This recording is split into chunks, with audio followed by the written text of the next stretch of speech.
어두운 터널의 끝이 보인다. 임기 5년 차를 맞은 문 대통령이 어제 신년사를 통해 올해 우리 경제를 코로나 이전 수준으로 회복하겠다는 메시지를 내놨습니다. 특히 다음 달부터 시작되는 백신 접종과 관련해서 전 국민 무료 접종을 언급했는데요. 정치권의 반응도 분분합니다. 자, 오늘의 정치권 소식 추은호 YTN 해설위원 그리고 차재원 부산 가톨릭대 특임 교수와 이야기 나눠보겠습니다. 어서 오십시오. 안녕하세요. 안녕하십니까.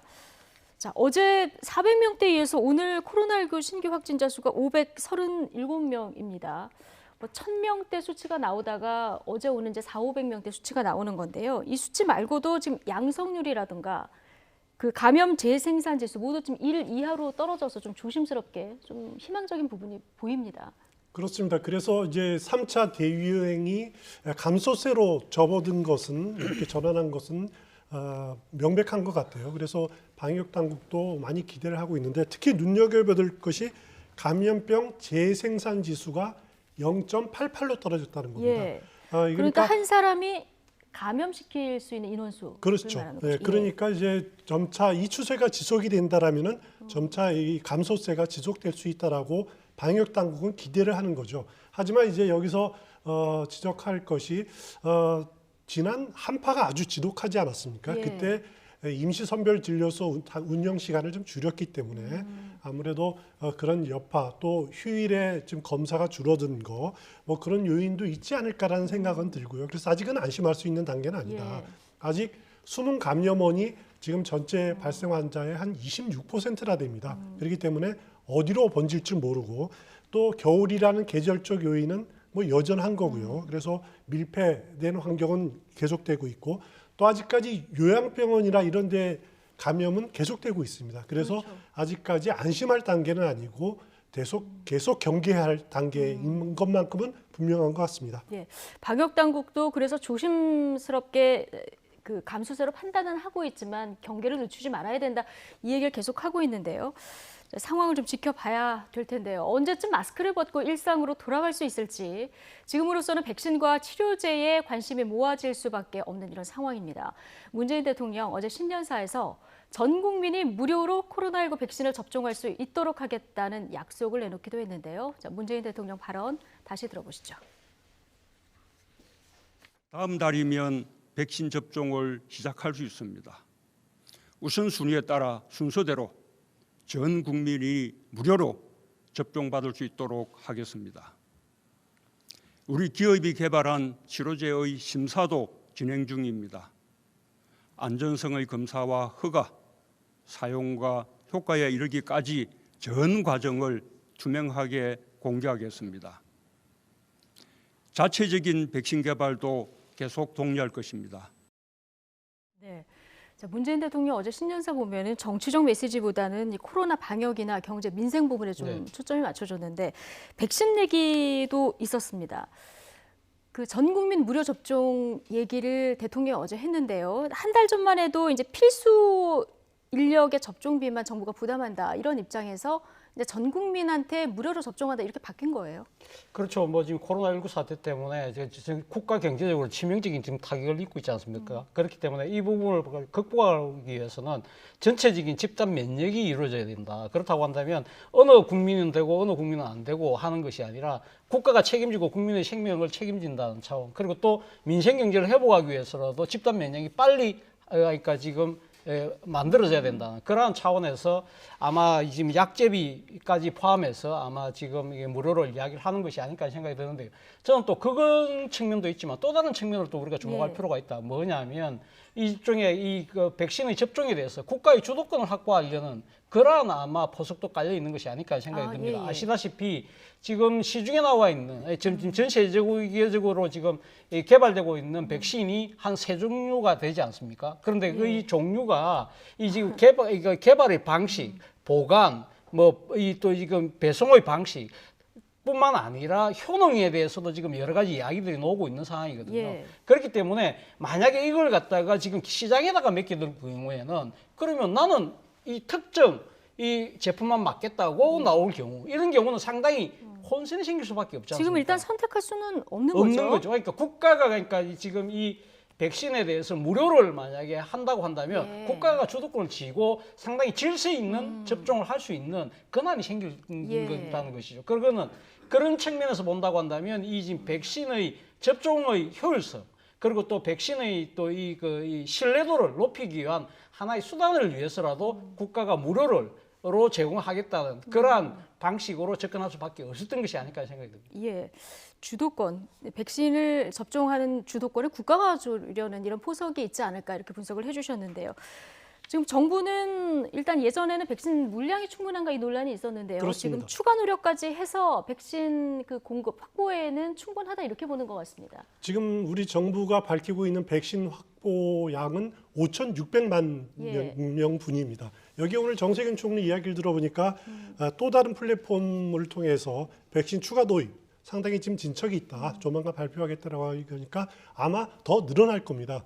그런데 보통 이제 집단 면역이 형성이 되려면은 인구의 60% 정도만 되면 형성이 된다 그러거든요. 5,600만 명으로도 사실 충분합니다. 충분하고 남는데 보통 한 3,000만 명에서 3,300, 400 이 정도만 맞으려도 되는데 예. 그렇지만은 백신이라는 이 좀 불확실한 요건들이 좀 있습니다. 뭐냐면은 백신을 맞더라도 면역이 어느 정도 지속될지 그것도 아직 확실하게 나온 건 없지 않습니까? 예. 거기다가 안정성, 백신 안정성에 문제가 발생하면은 그 해당 백신을 지속적으로 투입하기 어려워집니다. 폐기해야 그렇죠. 되는 경우가 예. 생길 수도 있고요. 또 이제 미국에서 나타나듯이 백종 접종하는데 그 시스템이 제대로 잘 안 갖춰져 있으면은 유효 기간이 지나서 이제 폐기하는 그런 경우가 생길 수도 있죠. 그렇죠. 그래서 5,600만 명분 이상을 확보하는 것이 필요하다라고 하는 것이 정부의 방침이고 그렇게 추진할 생각인 것 같습니다. 그런데 이제 계속 나왔듯이 백선을 그럼 자기가 원하는 백신을 맞을 수가 있느냐? 그 부분에 대해서는 이제 정부는 선택권이 없다라고 말하고 있는데 당장 다음 달 말부터 아스트라제네카 한 75만 명분이 들어오지 않습니까? 예. 그리고 이제 차례로 2분기에는 모더나 백신이 들어오고 3분기에는 화이자 백신이 들어오는데 우리 백신 우선순위가 있습니다. 접종.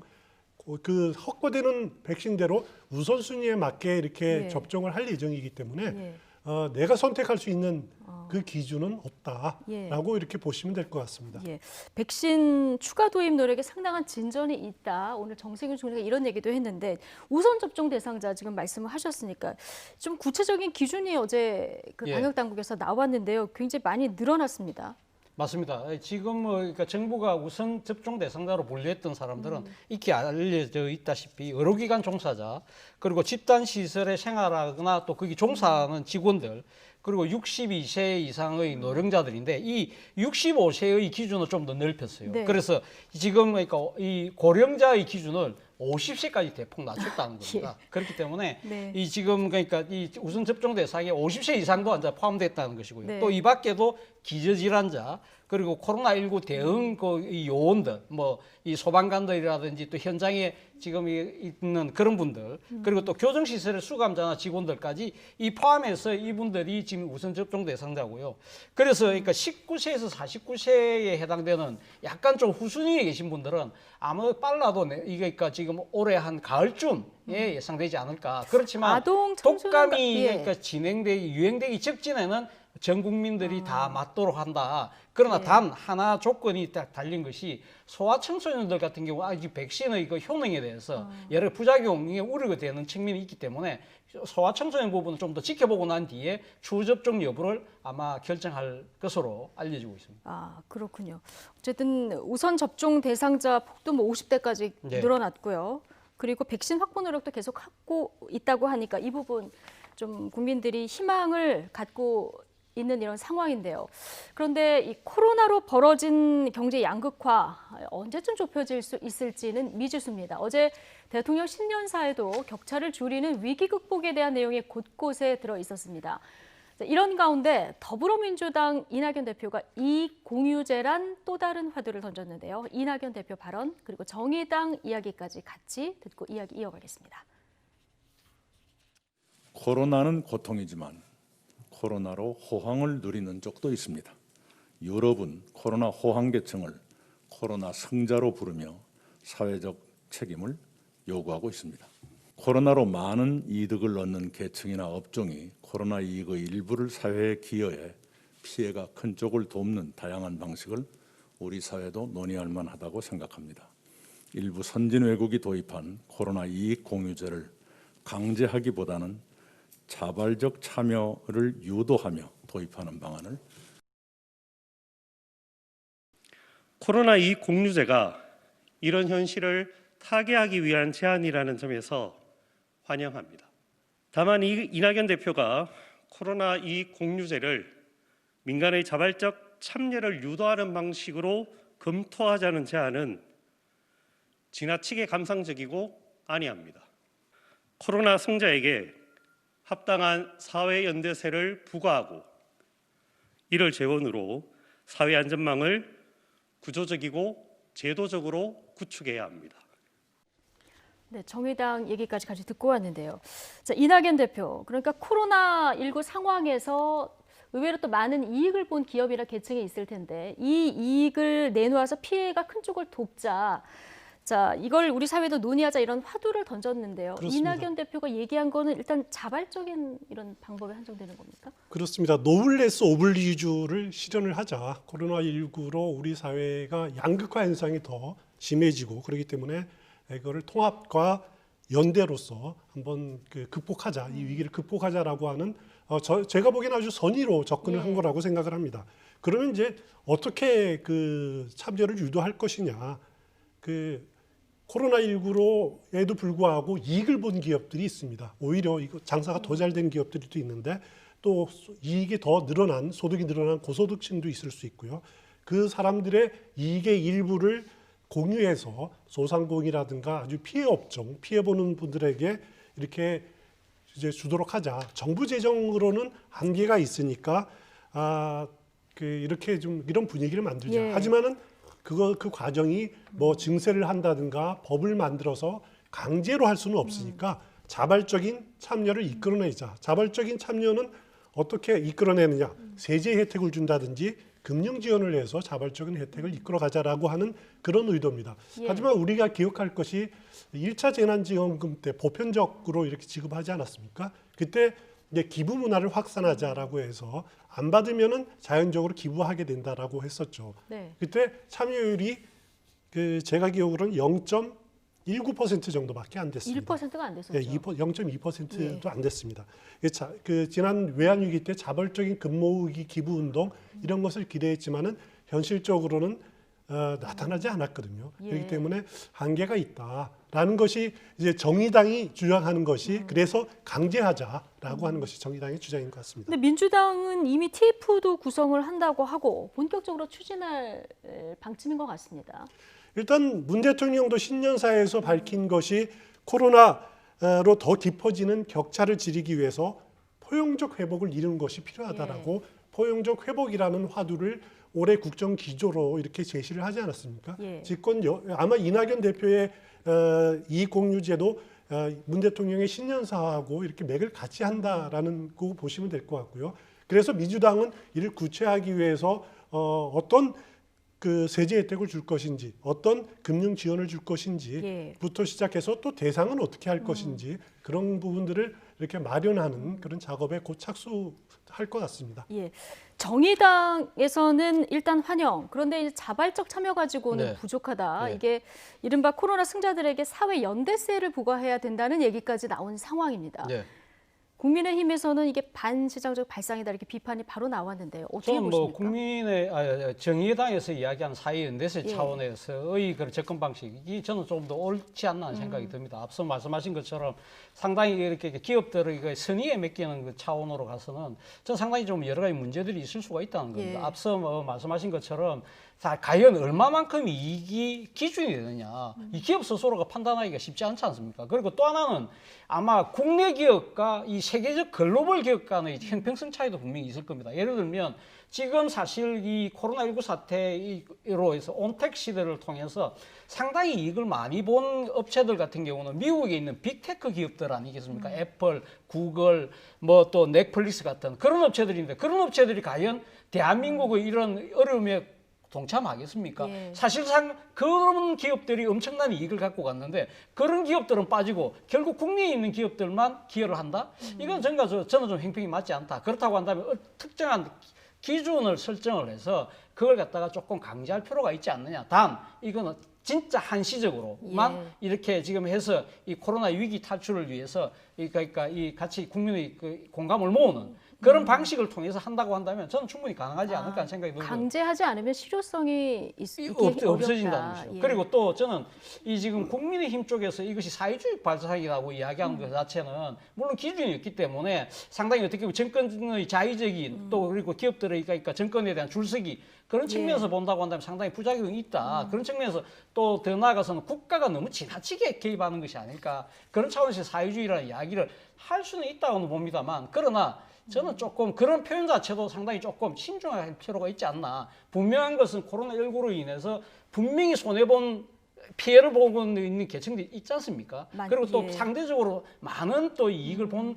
계층이 있거든요. 그렇다고 한다면 이 양극화의 그 소득의 양극화가 이렇게 벌어지고 있는 부분에 대해서 과연 정치권은 어떻게 할 것인가에 대한 예. 고민은 필요하다. 그런 네. 차원에서 민주당의 제안 자체를 무조건 사회주의라고 몰아칠 것이 아니라 어떻게 하면 이 양분화된 이 지금 피해를 입고 있는 그 계층들의 이 고통을 좀 더 덜어줄 수 있을지를 머리를 맞댈 필요가 있다는 겁니다. 예, 한시적이라는 단서를 달아서 좀 예. 논의해볼 필요는 있다.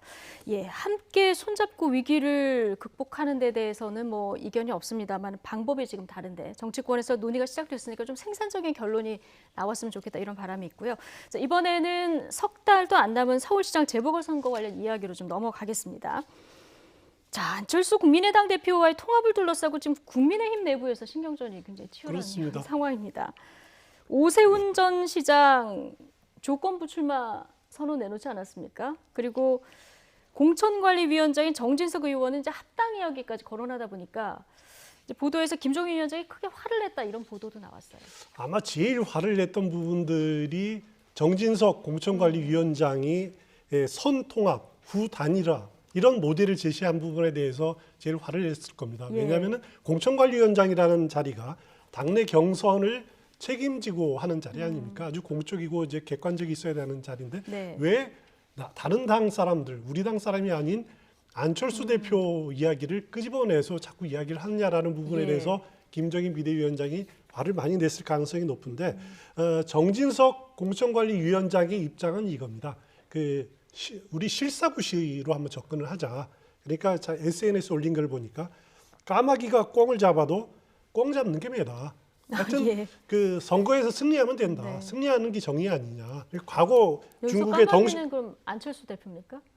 그거 안철수가 됐든 뭐 누가 단일 됐든 후보. 예. 과거에 그 덩사오병이 중국 경제 이야기할 때 흑묘백묘를 이야기하지 않았습니까? 그 흰 고양이든 검은 고양이든 쥐만 잘 잡으면 되지. 하여튼 그런 생각에 이제 그 정진석 공관위원장이 아마 생각을 네. 하고 있는 것 같아요. 그래서 먼저 양당이 통합을 하고 후 단일화를 하든 뭐 입당을 하든 단일화의 문을 좀 활짝 열어둬야 될 것 아니냐. 뭐 이런 입장인 것 같고 하지만 앞서 말씀드렸듯이 김종인 비대위원장은 먼저 우리 당의 역량을 모아야 되지. 안철수 그 대표가 입당하는 것 외에는 단일화는 지금 생각하지 말자. 예. 정당 통합은 있을 수 없는 이야기다. 합당 거론할 필요도 없다라고 강하게 국민의 힘을 위주로 한 경선이나 선거가 진행이 돼야 된다라는 예. 입장을 지금 고수하고 있는 상황입니다. 국민의힘 내에서 우리 후보 선출하는 게 중요하다. 여기에 방점을 찍었는데 당내 중진 의원들 중심으로 이런 통합론이 계속 나오다 보니까 경로를 한 상황, 콩가루 집안이냐 이런 발언까지 나왔다는 이런 소식도 좀 전해집니다. 자, 범보수 야권에서 지금 단일화 삿바 싸움이 이렇게 이어지는 가운데 오늘 김종인 비대위원장은 안철수 대표를 향해서 단일화를 하려면 솔직해져야 한다. 다시 한번 쓴소리를 하기도 했습니다. 최근 안 대표와의 단일화가 이루어지지 않을 경우에만 출마를 하겠다. 자, 이런 조건부 출마 선언을 한 오세훈 전 시장은 안 대표를 향해서 계속해서 단일화 러브콜을 보내고 있는데요. 이 목소리 함께 듣고 오시겠습니다.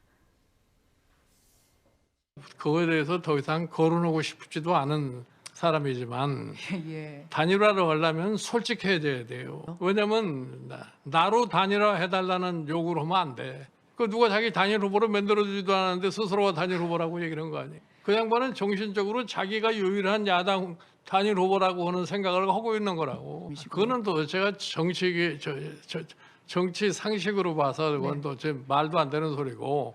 그러니까 나는 거기에 대한 별로 관심이 없어요. 더군다나 만에 하나 국민의힘으로 힘 후보로 단일화되는 것이 아니라 안철수 후보로 단일화가 되는 경우에는 오히려 또 야당 분열의 상태가 고착화되는 거죠. 그 이후에 당선된 안철수 후보의 신분으로 우리 당으로 입당하시겠습니까? 안 할 확률이 훨씬 높죠. 그렇게 되면 이 분열된 상태가 계속 갈 수밖에 없고 그것이 내년에 정말 피해야 되는 야당 분열이 고착화로 이어질 가능성에 대해서 최대한 그 위험을 낮추고 단합의 가능성을 높이자는 시도가 왜 불필요하다고 보시는지 저는 그 부분이 잘 이해가 가지 않습니다. 알겠습니다. 네. 자, 김종인 비대위원장 발언부터 좀 보면 더 이상 거론하고 싶지도 않은 사람, 그 양반은 정신적으로 자기가 유일한 야당 단일 후보라고 생각을 하고 있는 거, 굉장히 강한 수위의 발언을 좀 내놓고 있는데요. 예. 이렇게까지 선을 긋는 그 이유를 뭐라고 보십니까? 안철수 대표의 야권 단일화 주장 자체가 순수하지 않다고 보는 것이죠. 그러니까 지금 여론조사를 보면 안철수 대표가 상당히 지금 네. 야권에서 1등을 달리고 있지 않습니까? 예. 결국은 본인 위주의 단일화 하자는 정치적 이기심을 갖고 하는 것이라고 판단하는 거고요. 그리고 지금 뭐 본인 스스로가 그렇게 딱 부러지게 이야기하고 있지는 않지만 과거의 감정적인 정치적인 여러 가지가 그러니까 감정이 남아 있는 측면도 분명히 있습니다. 뭐 아시겠지만 2011년도에 안철수 대표가 소위 말해서 청춘 콘서트를 통해서 안철수에 대한 새정치 바람이 싹 일었었잖아요. 예. 그때 당시 안철수 당시 이 지금 그 서울대 교수를 지지하고 도와주는 그러니까 정치적 멘토들이 몇 분 계신다. 그 중에 한 분이 김종인 대표 이름이 거론됐는데 예. 이때 안철수 대표가 아주 매정하게 아니라고 이 선을 잘랐거든요. 그런 측면도 있지만 그랬었군요. 그런 것도 예. 있고 안철수 대표가 2011년 이후에 그 대한민국 정치에 등장한 이후에 여러 가지 행보들 자체가 조금은 이 김종인 대표 입장에서 봤을 때는 아니라고 판단하는 것이죠. 그리고 특히는 오늘 뭐 이 김종인 대표가 한 이야기 중에 아주 재밌는 표현이 있더라고요. 별의 순간이 지났다는 뭐 이런 이야기가 있던데요. 네. 그러니까 어떤 그 이 정치인의 인생에 아주 그 이게 상당히 정점이 빛나는 순간에 아마 별로 표현을 한 것 같아요. 근데 지금 김종인 대표 입장에서 봤을 때, 김종인 위원장 입장에서 봤을 때는 안철수 대표의 그 별 반짝반짝 별의 시기는 지났다. 쉽게 말해서 안철수 그 대표가 이야기했던 새정치 유효기간은 지났다고 보는 것이죠. 예. 그리고 특히 더 중요한 부분은 향후 만약에 안철수 대표 위주로 해서 이 지금 서울시장이 이 선거가 진행돼서 승리를 할 경우에는 이것은 야권 전체의 승리가 아니고 그것은 그 안철수의 승리지. 예. 또 다른 이야기로 하면 김종인의 패배로 갈 수 있다. 예. 그런 부분들도 아마 염두에 두고 있는 여러 가지 은행이 아닐까 생각도 듭니다. 그렇군요. 김종인 위원장은 설사 단일화가 안 돼서 3자 구도로 간다 하더라도 국민의힘 후보가 이길 승산이 있다 이렇게 얘기를 하고 있거든요. 그렇습니다.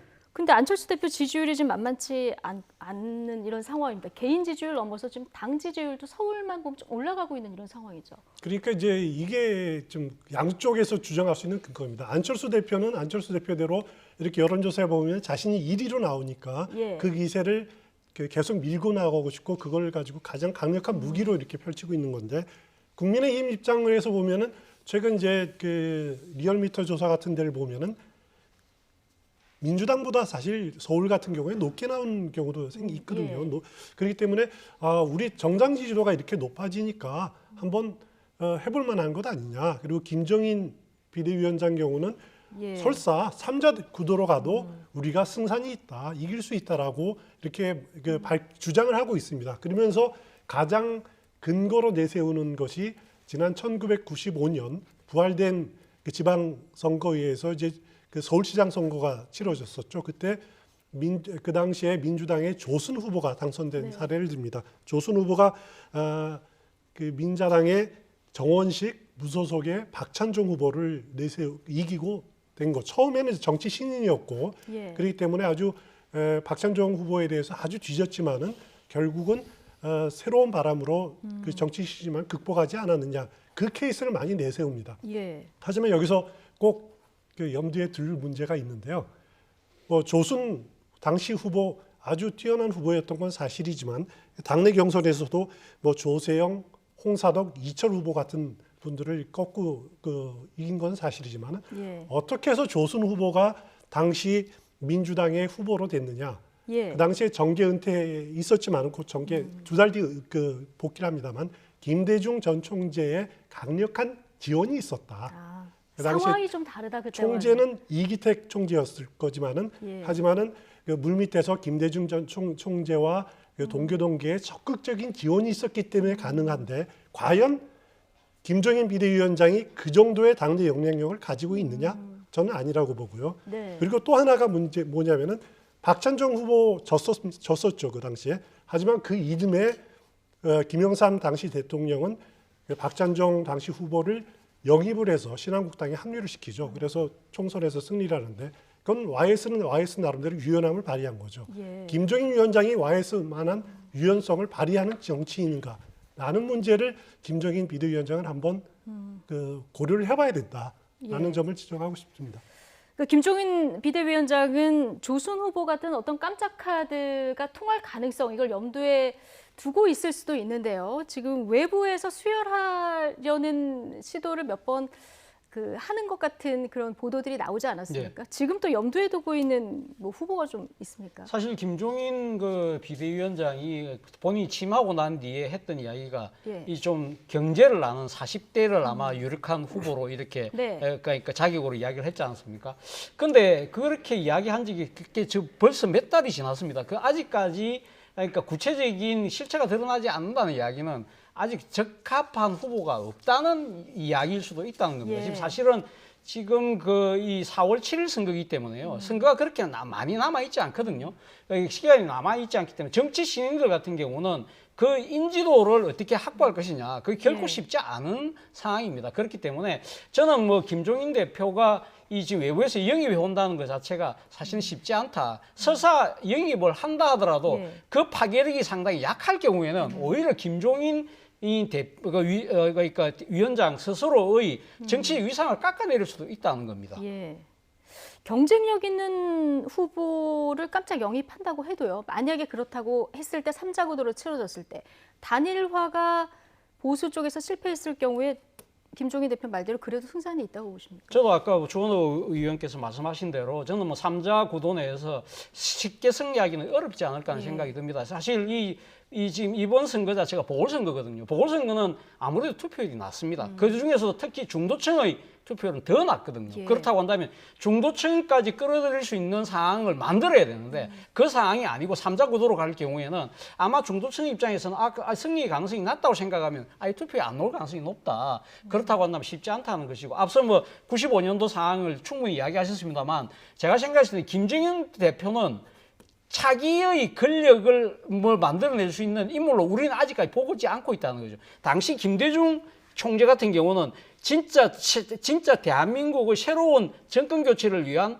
하나의 희망 같은 또 예. 존재로 부각되던 측면이 분명히 있거든요. 그런 위상의 차이가 있기 때문에 저는 3자 구도가 95년 상황하고는 분명히 다르다는 점을 저도 똑같이 말씀드리고 싶습니다. 그렇군요. 예.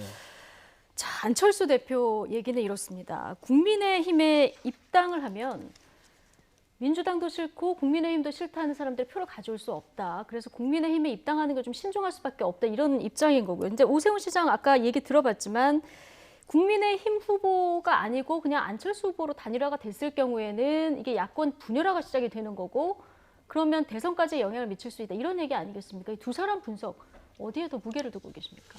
일단 그 오세훈 전 시장도 결국 말은 이렇게 둘러 말하자면 자신이 후보가 된다라는 말을 이렇게 둘러 표현하고 있는 겁니다. 그래서 그렇습니까? 예. 그 안철수 대표가 이렇게로 만약에 단일화된다면은 이 대선 과정에서 무슨 도움이 되느냐, 도움이 안 될 수 있다라는 그런 주장을 하는 것은 결국 이번 서울시장에서 자신으로 정리가 돼야지 위원 확장도 있고 가능성이 있다. 만약에 안철수 그 대표가 서울시장이 안 되더라도 다음에 또 이렇게 연합할 가능성이 있지 않느냐라고 하는 측면인데 안철수, 오세훈 두 사람의 공통점은 결자 해지를 주장할 수 있다라는 공통점이 있습니다. 그러네요. 안철수 대표도 그 출마 선언할 때 그때 박원순 당시 후보에게 양보를 해서 박원순 체제가 등장했다. 그래서 결자 해지하겠다라고 이야기를 했지만은 사실 결자 해지는 오세훈 전 시장에게 있는 거죠. 예. 무상급식 투표 때문에 본인 때문에 그만 선거가 됐으니까요. 또 다른 측면은 두 사람 다 상당히 그 보수색이 그나마 옅은 후보다. 그래서 외연 확장은 충분히 가능한 후보다라는 점 때문에 굉장히 그 선거 전에 임해서는 비슷한 충돌한 부분이 굉장히 많을 겁니다. 그래서 저는 둘 중에 누가 승리하느냐가 사실 뭐 지금은 안철수 대표가 높은 거로 나오지만은 실제로 만약에 후보 단일화든 아니면 완샷 경선을 통해서 하든 그 진행이 되면은 상당히 흥미로운 결과가 나올 수도 있다라고 보고 있습니다. 예. 그래서 두 사람이 그에 앞서서 이번 주에 만나더라도 아마 하는 이야기는 내가 나로 단일화해야 된다라는 그런 기본 예. 생각을 깔고 그냥 단일화의 필요성만 이야기할 겁니다. 서로 자기 이야기만 하고 그냥 벽 보고 이야기하는 거랑 비슷한 차원의 이야기가 진행이 될 것 같습니다. 뭔가 결론이 내려지기는 어려울 것이다. 그렇습니다. 예. 자, 오세훈, 안철수 이 두 사람이 비공개 회동 갖는다고 얘기했는데 좀 비관적으로 보셨는데요. 어떤 얘기들이 나올지 좀 지켜보도록 하고요. 자, 야권의 단일화를 바라보는 민주당 역시 지금 속내가 좀 복잡해 보입니다. 출마 선언이 임박한 것으로 보이는 박영선 장관 그리고 신동근 민주당 최고위원의 발언 같이 듣고 오시죠. 지금 야당의 움직임을 보면요. 네. 그 갈짓자 행보를 지속하는 분에게 서울을 맡겨도 되느냐에 대한 어떤 그런 물음 이런 것도 지금 지속되고 있습니다. 그래서 갈짓자 행보를 보이는 사람이라면 누구를 말씀하시는 걸까요? 글쎄, 그거는 뭐 청취자 여러분들께서 다 짐작하실 거다라고 생각을 하고요. 중도 혁신에 도리깨질 흉내도 제대로 못 냈던 사람이 도끼질을 하겠다고 나서니 이태롭습니다. 김동길 교수 같은 극우 인사를 만나 전의를 다지는 모습을 보니 태극기 집회에서 안철수 대표를 볼 날이 머지 않았음을 느낍니다. 자신을 아는 것이 판단의 출발이라고 합니다. 안철수 대표에게 무엇보다 필요한 것이 테스트형의 이 말이 아닐까요? 너 자신을 알아. 이상입니다. 네. 일단 지지율이 현 상황에서 앞서가다 보니까 여당 내에서도 지금 안철수 대표에 대한 견제 발언들이 이제 나오기 시작했는데, 자, 안철수 대표에게 좀 갈짓자 행보다 이렇게 비판한 박영선 장관 출마 선언이 좀 임박한 것으로 보여요. 예, 뭐 지금 그 박영선 장관은 장관이기 때문에 사실 선거법상으로 3월 7일까지는 그러니까 지금 이 공직을 사퇴해야 됩니다. 예. 그러니까 선거 한 달 전까지 사퇴를 해야 되는데 저는 뭐 3월 7일까지 가지 않을 것 같고요. 본인이 지금 뭐 사실 어제 방송 인터뷰를 통해서 안철수 국민의당 대표한테 사실상 이렇게 견제구를 날린 것은 본인의 출마 의사를 사실상 우회적으로 선언한 것이 아닐까 하는 생각이 들고요. 그렇다고 한다면 저는 물러난 시점은 결국 이달 말 정도가 되지 않을까. 지금 뭐 우리가 잘 아시다시피 그러니까 2월 10일인가요? 지금 설날이지 않습니까? 설날 전에는 사실 이 지금 그 설날 이 밥상머리 이 논의 대상에 서울시장이 이야기가 당연히 큰 화제가 될 것인데 그때는 자신의 이름을 올리기 위해서라도 한 1월 말쯤에는 정리를 할 필요가 있을 거라는 생각이 들고요. 그리고 본인도 이렇게 상당히 나름대로 តម្을 들이는 이유는 지금 앞서 말씀하신 것처럼 지금 이 지지율 자체가 안철수 대표가 앞서가는 상황이잖아요. 그렇다고 한다면 당에서도 그러면 지금 우리가 나서는 후보가 누구냐? 결국 박영선 장관이 나와야 되지 않느냐? 그래서 당의 요청을 못 이겨서 나가야만 본인의 그러니까 출마 명문도 쓰고 구당과 구국의 이미지도 만들 수 있다. 그런 여러 가지를 생각해서 저런 말씀을 하신 것이 아닐까 생각이 듭니다. 그래서 이달 말쯤 아마 출마 선언을 하지 않을까 저는 예상해 주셨습니다. 그런데 박영선 장관 오늘 한 예능 방송에 나올 예정입니다. 그렇습니다. 녹화는 이미 된 상황이고요. 같은 프로그램에 나경원 전 의원도 나왔습니다. 이런 예능 프로그램에 나오면 좀 호감도가 올라갈 수도 있는 상황이라서 선거 코앞에 두고 있는 시점에 방송 출연이 이제 적절하냐 이런 지금 논란이 일고 있는데 일단 문제는 없는 겁니까? 일단 법적으로 문제 없습니다. 왜냐하면 우리 선거 방송에 대한 것은 선거 방송 심의에 관한 특별 규정이 있습니다. 여기에 보면은 선거일 전 90일 전에는 이런 예능 프로는 할 수 없게 돼 있기는 합니다.